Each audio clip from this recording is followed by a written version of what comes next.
केहन रूप विकराल।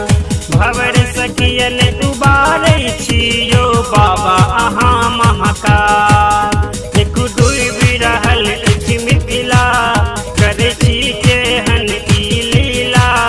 देखू डूबि रहल अछि मिथिला, करै छी केहन ई लीला। बाढ़ के मारल मरि रहल अछि भक्तन यौ, जल बोझ कलायत कोना कहू ने संतन यौ।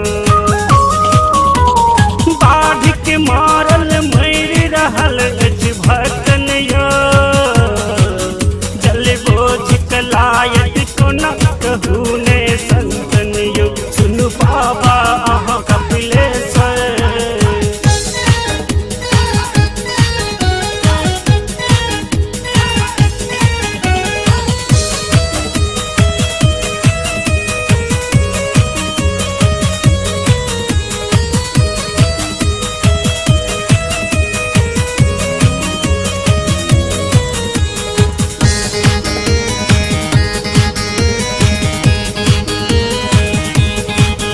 कतो भाइस रहल ए जमीन, कतो टूटि रहल अछि बान। तैयो डेग बढ़ावे कमरिया, भोला लैत अहाँ के नाम। बाबा दरस अहाँ त दिखाबू, भक्तक ई नाव बचाबू। बाबा दरस अहाँ त दिखाबू, भक्तक ई नाव बचाबू।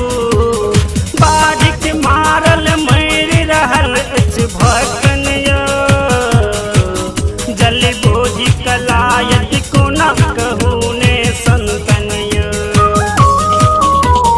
बाढ़ के मारल लेकिन सावन का महीना महादेव तेरे ही नाम है। लेकिन सावन का